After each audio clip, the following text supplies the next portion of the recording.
Доброго времени суток, дорогие друзья! Впереди у нас новогодние и рождественские праздники. И, конечно, возникает вопрос, как их можно провести с пользой, ну а самое главное, с удовольствием. И сегодня мы для вас проведем небольшой мастер-класс, благодаря которому мы узнаем, что же такое ручная роспись по фарфору и деколирование. Но обо всем по порядку. Знакомьтесь, это Сардана, она у нас художник, и сегодня благодаря ей мы создадим вот из такой безликой фарфоровой игрушки настоящий шедевр – якутскую харчану. Но обо всем по порядку. Сардана, здравствуйте. Здравствуйте. Для начала давайте поговорим об исходном состоянии этой игрушки. Что же такое? Фарфор. Перед нами фарфоровая игрушка. Она называется бельон, потому что белая приходит. Для того, чтобы ее разрисовать, нам нужны надглазурные краски. Так, как они выглядят? Состав надглазурной краски – это пигмент краски, состоит из слюды. Поэтому она, когда, допустим, идет в печку, там у нас обжигается в 750 градусов. Очень высокая температура, выдерживает только эти краски. Только эти? Да. Краска не похожа на акварель, на гуашь, это абсолютно другая краска. В состав входит скипидар и скипидарное масло. Из этих красок мы делаем, из этих компонентов мы делаем краску с помощью мастихина. Мы подготавливаем из сухой, абсолютно сухой порошка, мы подготавливаем краску. То есть вот здесь это не это просто порошок. Просто порошок. Очень интересно. Да. Но это цвет после обжигания синий, Да. стойкий. Стойкий синий цвет. Вы добавляете водичку в него? Нет, это не, это скипидар. Ой. Да. Добавляем краску, вот, краску подготавливаем заранее, чтобы она была в таком жидкой консистенции. Она не засыхает, она так, кстати, Она уже подсохла, да. Это плохо? Нет, ее можно восстановить. Но желательно вот в день работы надо все-таки эту краску подготовить. Так как наша фарфоровая фигурка, она абсолютно гладкая, да, поэтому, когда мы рисуем, она подвергается механическим, допустим, мы можем сделать царапину или, допустим, испортить рисунок. Поэтому я заранее, для того, чтобы вам было легче, все-таки это очень трудоемкий процесс, для того, чтобы вам было легче, я вам подготовила вот основу. То есть такое уже Да, готовое, да? да. Останется только детали дорисовать. Надо будет нам личико нарисовать, узоры.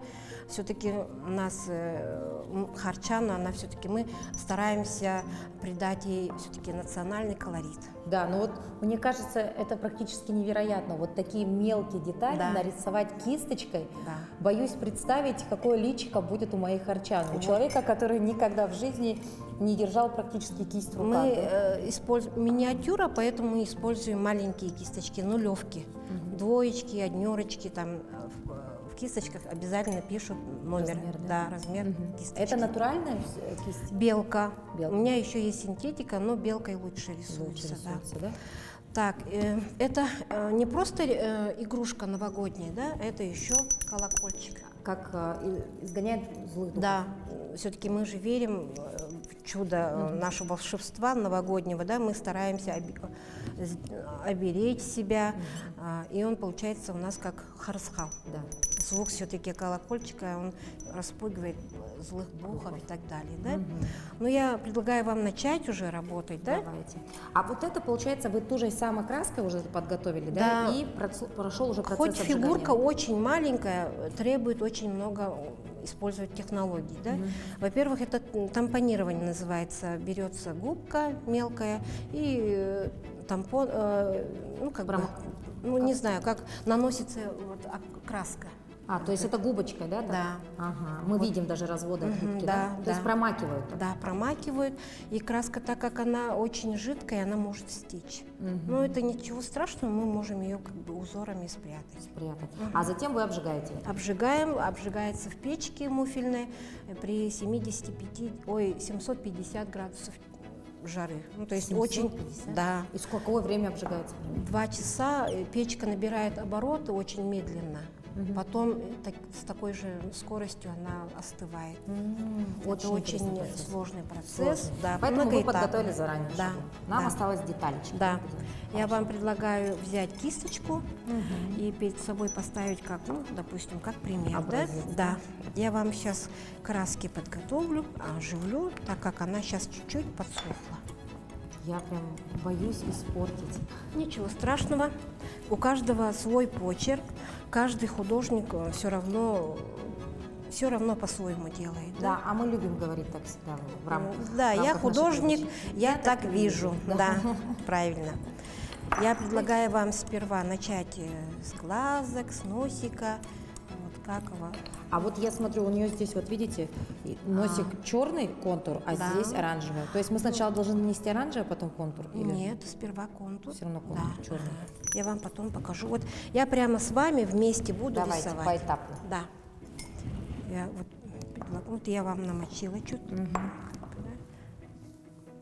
Вот берете краску, наносим маленькими вот такими, вот так, По центру, по да? центру носик. Обозначаете носик, глазки. В принципе, это несложно, просто как бы набить руку надо, конечно. Но я надеюсь, у вас хорошо получится. Сейчас у меня получится какой-нибудь большой нос. Ну, так как она маленькая совсем, конечно, держать очень сложно. Если, допустим, мы где-то ошиблись, в этом этапе можно убрать. Милый такой, ну, удивленный, радостный вид. Все-таки стараемся делать красивое лицо. Так, первая черта есть. Потом кругляшки вы Да. сделали, да? Можете, допустим, если вот тряпочка, если, допустим, что-то неправильно сделаете, ничего страшного. В этом и плюс надглазурной росписи, да, то, что, допустим, глянцевая поверхность быстро стирается. Но и в этом очень большая проблема, так как можно там все сделать и потом нечаянно убрать. Правильно? И вот такие как бы сверху. Веки, да? Да, веки, и потом можно будет нарисовать реснички.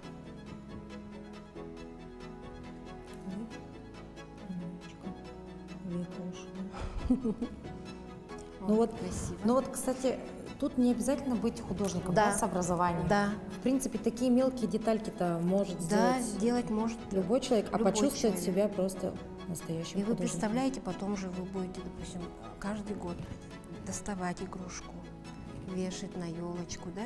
И вспоминать, И да? вспоминать, как вы это делали. Приятно же. Да. Сначала, конечно, был страх, что что-то испортишь, но сейчас Да. понимаю, что, в принципе, Но очень приятно, все-таки вспоминаешь детство. В детстве же мы очень часто делали по заданию школы, там, садиков, Да, да, допустим, да, какие-то поделки. Тоже. и до сих пор у кого-то же хранятся. Да. Мы, например, я каждый год вот стараюсь родственников своих, чтобы они мне делали игрушки. У вас такая семейная Да, традиция. да. И у меня вот большая елка, и каждый год достаю, и мои дети уже вспоминают, вот это сделала Марьяна, сестра наша старшая, там, или Аллочка сделала там. Очень приятно, и это же как бы семейная традиция. да, традиция и единение какое-то, да? Каждый раз очень хорошие воспоминания. У меня получилась Снегурочка с нарощенными ресницами, как будто бы в тренде, так сказать, да? Ресницы нарастили просто до бровей. Ну, она к Новому году готова. Да, к Новому году готова. У вас вот даже бровки, видите, такие милые, они вниз приспущены. А можно, А моя прям... если вам не нравится, можно по-другому. А она у меня вообще уже брови туда Мне не кажется, помещаются. очень даже Индивидуально, да? Да, очень характер такой. А вот получился. хотелось бы чуть-чуть глаз подобрать ей. А это чем можно? Вот так, если Вот сделаешь, ножницы? ватной ватной палочкой. Так, Чуть-чуть аккуратно. хорошо. Она уже засохла или нет? Нет, она не засохнет. Она все. Можно будет еще палочкой убрать, если она засохла, да? Ну, не знаю. Вот. Давайте-ка я вам правильно сделаю. Вот я хочу её И немножко. чуть-чуть погуще краску возьмите, чтобы она у вас сейчас как бы серая получилась, да? О, все, Ага. реабилитировали Так, нас. сейчас берем кисточку моем А в рот скипидаре. у нас Сейчас он будет у нас вот так. кисточку моем в скипидаре. Да. и убираем лишнюю скипидар. Хорошо. Потому что все-таки часть масла есть, и он краску просто растечется, поэтому. Хорошо. Губки делаем бантиком. Вот так вот. Ага. Вот так делаем. Ну, мультяшные стараюсь делать, потому что все-таки это же детский, ну как бы больше детский праздник, да, мы все равно вспоминаем. Новый год для меня это как детство, вспоминаем родителей, да, какие мы маленькие были, например. Губки бантиком. Губкой бантиком вас прямо. У меня Харчана просто совсем не к бантике, у нее просто вот, видимо, косметические процедуры недавно только сделала, да? Но она к Новому году очень хорошо подготовилась. Да. Но у нас даже, у меня, видимо, у моей Харчаны времени не было. Она вот от природы такая. Ну, у вас же еще мелкие детали лучше получается делать, а у Ну, меня вот у меня как-то все-таки опыт да. есть. А у меня хотя бы так уже да, хорошо. очень хорошо. И потом добавляем черную. Может, вот эту тоненькую возьмете совсем? Давайте, может, из-за этого у вас как-то. Да, убирайте. Ага. Так, черная, и теперь ей нужно сделать Чуть-чуть. улыбку. Очень густо Вот взяли. так. Ага, да, это правильно. Так, и вот ей так. нужно сделать Ну, как бы уголочки. Ой, какие-то усы получились у моей Харчаны. Ой, что-то вообще. Давайте-ка я чуть-чуть уберу то, что лишнее. Но она миниатюрная, поэтому как бы постоянно в этом и сложность, что там капельку угадать нельзя. Все-таки опыт нужен. Да. Ой. Чуть-чуть, да. Ну, миниатюру все равно сложнее, конечно, рисовать без опыта. Я Да. так думаю, как бы все равно это какой. Все равно получилось. Ничего. Так, сейчас часть, вот у нас такое приспособление, это у нас называется техника тампонирования. То есть мы будем сейчас румяна делать, она у нас уже румяная, из мороза вышла. Берем, вот так вот, делаем и румяна, вот такие. Это вот. Да, это называется тампонирование. Вот она Вот такая совсем уже. губочка, видите? Только самодельная. Да, На ручке сделали самодельная, губочку, да? Да. Так, и ей главное не Аккуратно. переборщить Да, румяна, да. а то у меня уже и так во всем перебор. Если сейчас еще с румянами произойдет какая-то беда. По-моему, Паша похожа на Распутина чуток. На Распутина? Да. Да. На певицу. Ага. Чуть-чуть побольше сделайте, потому что после обжига этот цвет, он чуть-чуть... Съедается, да? Да, он светлее становится, поэтому стараемся все равно чуть-чуть поярче сделать. А потом вот носик уже. Ну, Еще ярче? прямо очень хорошо получилось, мне кажется. Ярче не надо? Нет, не надо. А как же в носик-то попасть? Вот кисточкой. Кисточкой. вот так. Кисточкой, Ага. хорошо. И вот как бы, То есть оттенять надо, то есть, да, чтобы немножечко оживить лицо. Да. Как будто. я стараюсь и на веко нанести, потому что все-таки объем нужен, мне кажется. И так интереснее смотрится. Кто-то воспримет это как, наоборот, погрешности. На самом деле это оживляет, да? Да, оживляет. Так, Ну, получается, более глубина появляется. У людей же все-таки после мороза нос красный, глаза чуть-чуть красненькие же, да? Так, ну что, мы переходим к шапочке, да? Здесь тоже произвольными, движениями мех у меня. Еще же надо, чтобы в зеркальном направлении. Да. Ну, обозначаем, что это меховая шапочка красивая. Еще на лицо не надо залазить же. Да. Кажется, вот маленькая-маленькая, что здесь сделать? Ничего здесь сложного нет. На самом деле Сложно, да? я ее и так, и сяк. Ну, просто потому что она маленькая. Если бы, допустим, Снегурка большая была бы, можно было бы там разгуляться, наверное, да? Как-то более удобно было бы рисовать. А здесь все в Маленькая. миниатюре. Ну, я уже начну вот обозначать и шубку, да? Покажу как.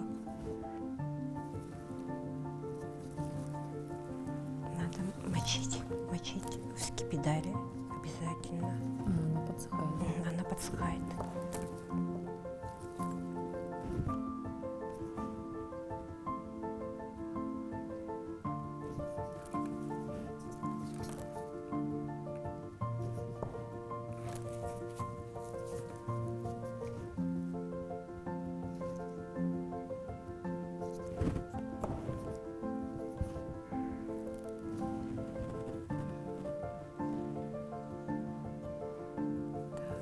Потом вокруг вот воротник, допустим, нарисую, как будто бы это мех. Вниз, да? Да.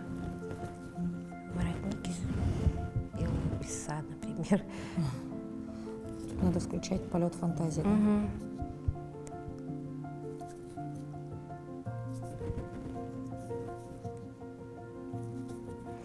Миниатюрный еще плохо то, что, допустим, вот держать очень неудобно. Мгм.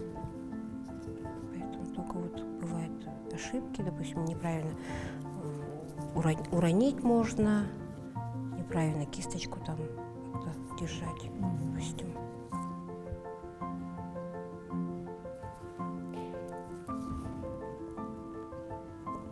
Вот пока вот такая вот шубка можно, да, правильно.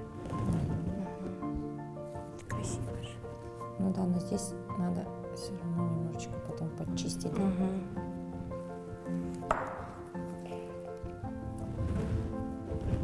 Так, шубку сделала, вокруг шапки сделала, теперь Вот, например, вот внизу делаете узоры, например. Вот как будто в Завитушка. Да, завитушки такие сделайте, как морозные узоры, например.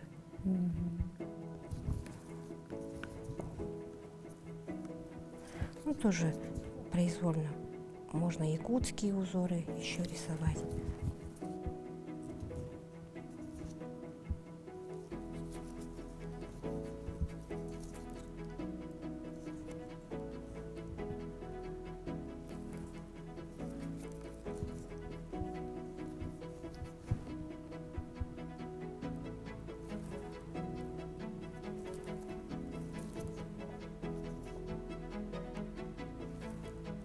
дальше делаем. Вот, вокруг шубки можно такие узоры, например. Воротник вы забыли нарисовать, по-моему. Где? Вот так вот, как будто Соединить? бы, да. Он же как воротник. Тут закрывается же шубка наша. Ну, просто обозначить. Все, закрыли. Все, потом берем и вот вокруг шубы рисуем узоры.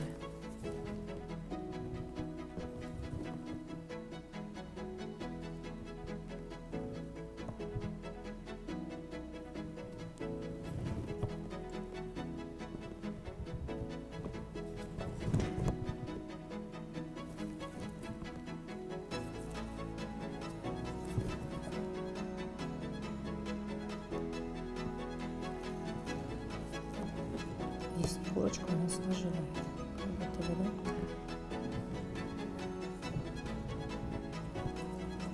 Можно вот так вот держать, таким образом, да, и крутить потихонечку. Да, тут ювелирная работа. Я, допустим, к вечеру у меня пальцы уже устают, у меня вот здесь дырочка потом появляется. Я понимаю, почему. Ямочка. Если так 100 штук сделать, Да. конечно. Ну, задний, конечно, 100 нельзя, но штук 20 точно. Рекорд ваш. Да. Ну, у вас, в принципе, такая техника держания кисточки очень хорошая. Выбираете краску хорошо. Не все так плохо. Да.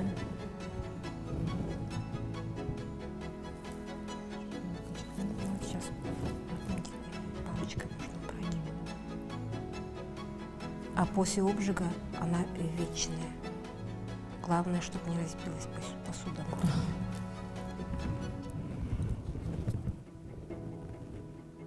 Все, да? Сейчас берем опять-таки черную краску. Кисточку надо почистить. И уже просто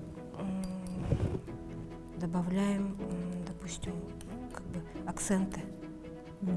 потому что все-таки сливается, вот, допустим, вокруг лица.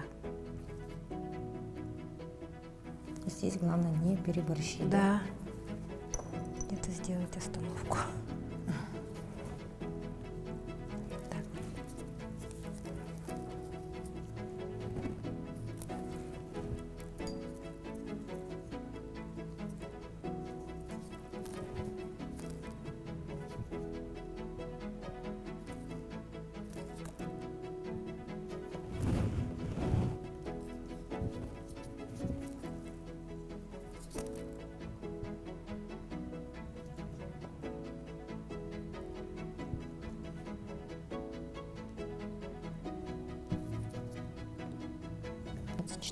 Да, скорее всего. Новый, получается же 24-й. Что перестала рисовать? Потому что она засохла.